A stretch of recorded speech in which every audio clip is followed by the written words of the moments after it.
Let me just pivot now and just talk a little bit about what's happening on Capitol Hill, and also to talk a little bit about how we need to use this election that we're in the middle of to advance our cause.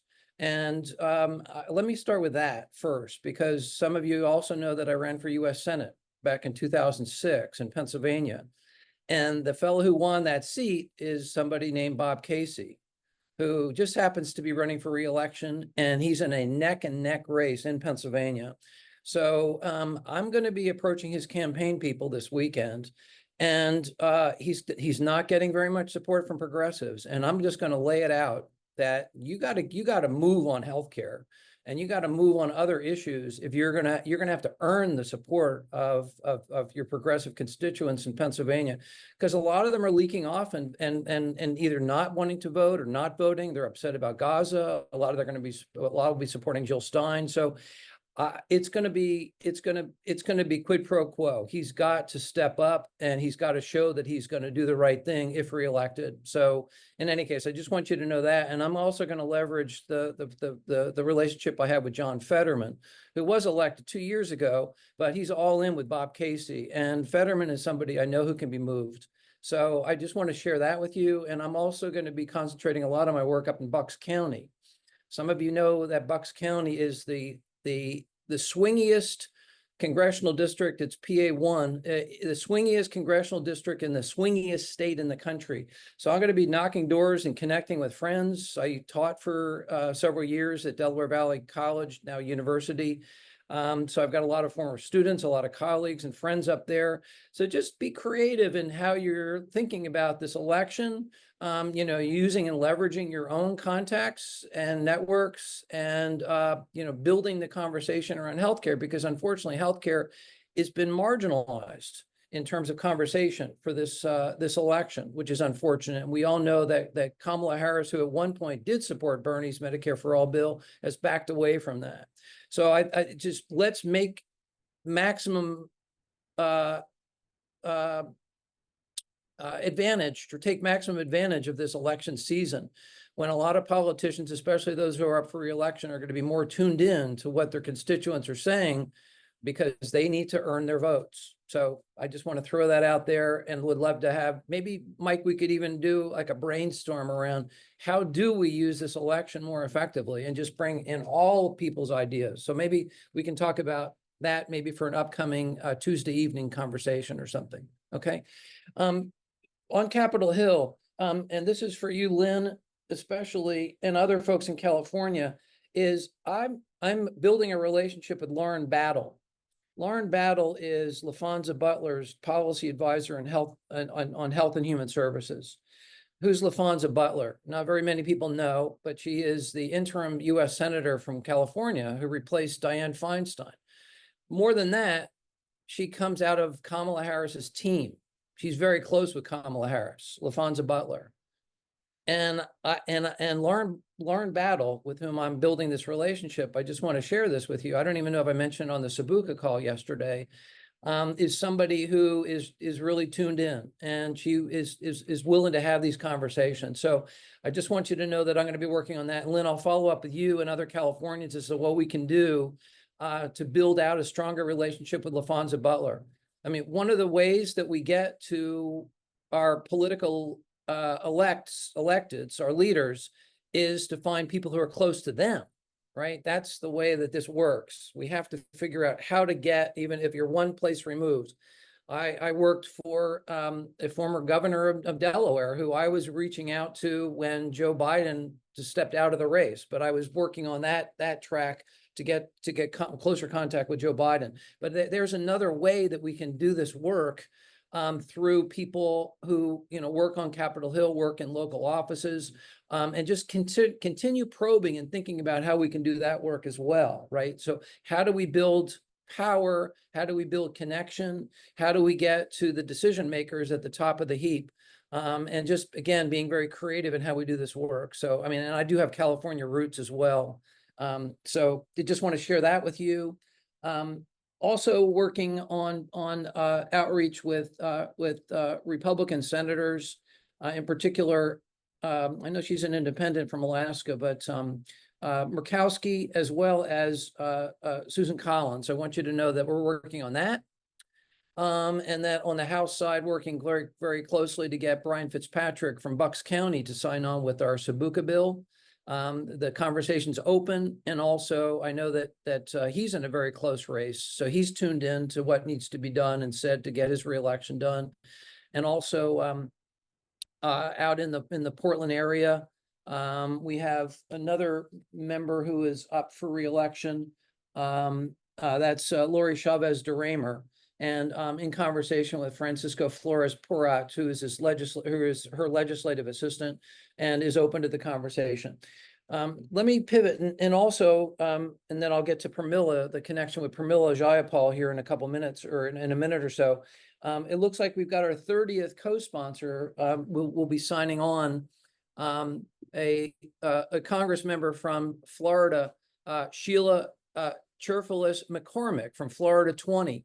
Has made a verbal commitment to the Medicare for All Florida group last week, and they were reaching out and not having very much success in following up with their legislative aide, Josh Jaffe. But this is why it's important to support my being here in Washington, D.C., living on a Social Security check. I didn't finish my personal story there. I'm not paid for this work that I do. I think you all might know that, but whatever dollars you do contribute to us go a long, long way. But that personal contact with Josh Jaffe in showing up at his office is the difference maker in making sure that their member signs on.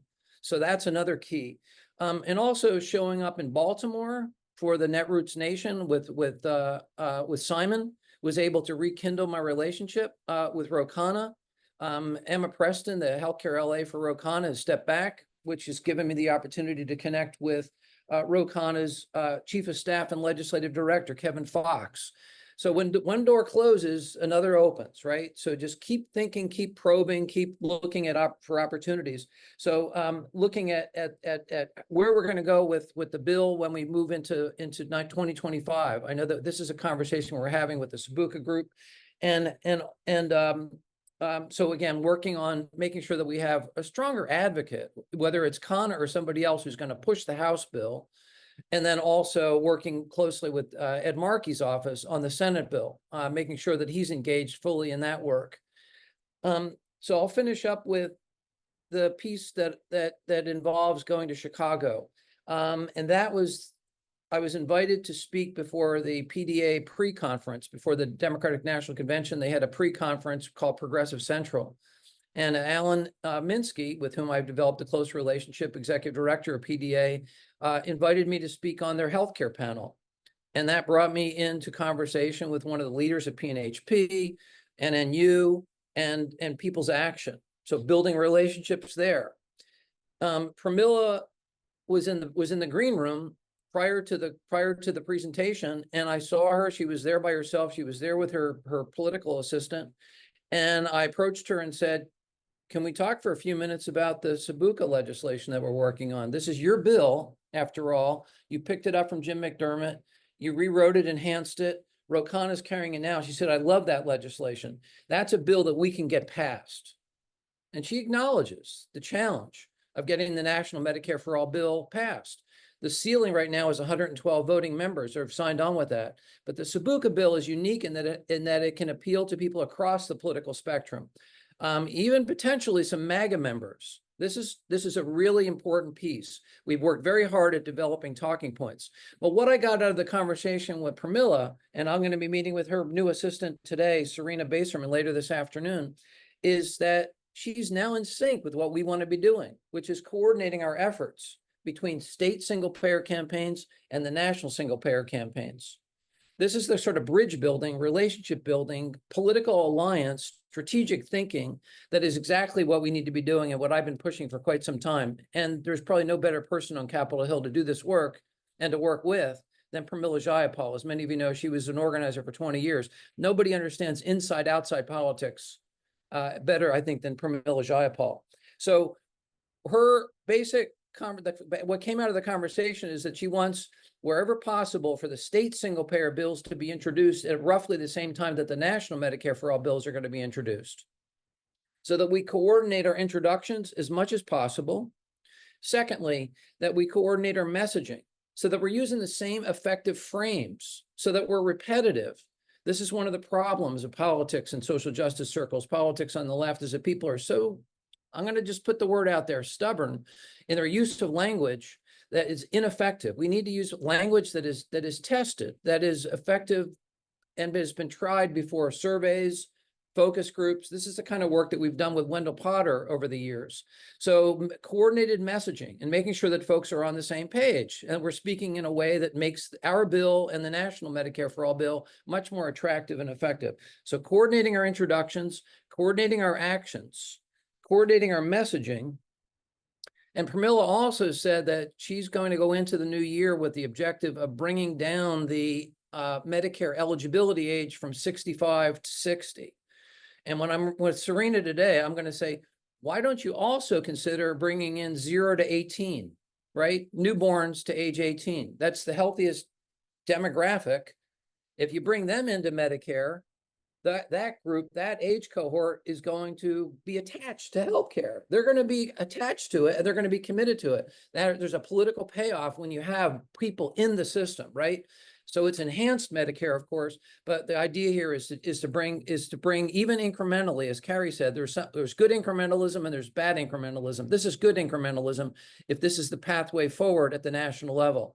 And then also, she also wants to push out this calculator so that people can see personally what moving into a single payer system would do for their bottom line, for their budget, for their own finances. So that's something that's been batted around quite a bit, but she wants to actually push this out quite forcefully, does Pramila Jayapal. So I'll stop there and see if folks have any questions. But also just to add that one of the really powerful conversations, and we always have powerful conversations at the SBUHCA. SBUHCA, of course, is State-Based Universal Healthcare Act acronym. We talked yesterday about once we get a state or 2 or 3 across the finish line, how do we then transition to a national Medicare for all system? What does that look like? And so one of the things we're going to do following up there is taking a look at how, in fact, Canada did it, how Switzerland did it, and other countries did it by adopting it at a more local level. So a lot of stuff I threw out to you today, but just want you to know that we're busting tail here back in DC, and that whatever support you can give is immensely helpful. Believe me. I'm very excited about using the election and then also using the lame duck sessions. The lame duck sessions, not only the active session that's going on now until September 27th, but remember that we're going to have a lame duck session after the election and then also possibly into December. We can get a lot of work done during those lame duck sessions because a lot of members are either going out, so they've got no risk, but also there's a lot of things that we could potentially push in terms of educating and moving people toward thinking about getting SBUHCA passed early in 2025. That's our goal. That's our objective. So just giving you some ideas about what we're doing here in DC and across the country. Thank you so much, Mike. You're muted, I think. Mike. Let's see. You need to unmute, Mike. I think you're talking. Yeah. Thanks, Chuck. And that's very stimulating, energizing. Let's turn our angst into education, agitation, activation. Right. Knock those doors. The best way to communicate with people, right, is face to face. So I'm going to be canvassing a ton up in Bucks County. Do folks have any comments, questions at all? Just that the calculator just needs to be used cautiously. It's a very general calculator that Pramila Jayapal is. Yeah, just quick question about the calculator. I really tried to promote that heavily here in Minnesota, and I've gotten a lot of pushback from my colleagues in the movement, and that I think, and I actually wrote to James Kahn about this, that it's so. At this point, Dave's Wi-Fi cut out. Warren George of Oregon stated that at the highest level, I think calculators based on one conjectural revenue structure are not useful in that many different revenue structures are possible, and calculators based on one conjectural revenue structure are harmful to the discussion in that they create unrealistic expectations which will not be matched by actual legislation. Here are some additional reasons for my lack of interest in the calculator. A. The single-payer movement has always suffered from a lack of singularity of message. A single-payer purist would logically design a revenue system which saves everyone 10%, eliminates complexity, and is inherently equitable in access. On the other hand, there are other advocates who see the single-payer is synonymous with wealth and income social transfer. A quick guess is that the change in payment from each individual, according to this calculator, is about 98% due to wealth and income transfer and 2% due to savings of single payer. It could just as easily be proposed as a pure tax change measure without mention of single payer. B. I see faults with the individual component assumptions. Subunit A. I know of no economist who would agree with the assumption that half of the employer payments would still be paid by employers even if the employee no longer worked for the employer. In the end, 100% of employer contribution is earned by the employee through work. No other model makes much sense. Subunit B, the wealth tax is not feasible. Subunit C, the corporate tax is part of an ongoing argument of how to keep corporations in the U.S. compared to lower taxes overseas. If I had more time, I would probably find other things to grumble about. For the reasons above, I oppose the use of this calculator. The best calculator I have seen was written by Jen Nye of Whole Washington. It points out that most people would pay more, but risk goes way down, and they would benefit more from a healthy and secure society. That's from Warren George. Let's bring up Caroline, and Dave will get back over to you once you get your feed fixed. Caroline? Hey, I think I have a just quick yes or no question. On the Jayapal 60-year-old inclusion in Medicare, does she already have a bill out there for that, or is that just a thought? I don't believe so. I mean, I may have missed something there. David Lau, do you know? She has an action in bill? I don't think so. I don't think so, not yet. Yeah. Was that it, Caroline? Okay. Yep, that's it. Thank you. Okay. Did It we looks get like Dave? we lost Dave. Okay. Oh, Lynn's got her hand up. I saw something a couple of months ago of what Pramila, she and Bernie weren't going to work on their bills this next year, but she was still trying to push the added, for Medicare, hearing, vision, and dental. So I believe that the document I saw of what the healthcare plan is going to be in 2025 was one of the main, an incremental step, in other words. Okay. I'll bring that up in my meeting today just to get clarification. Okay. For all these questions I can bring up today. I'll follow up with, I think it was David in Minnesota, to see what his concerns are. I think they probably are valid, and we need to know about them.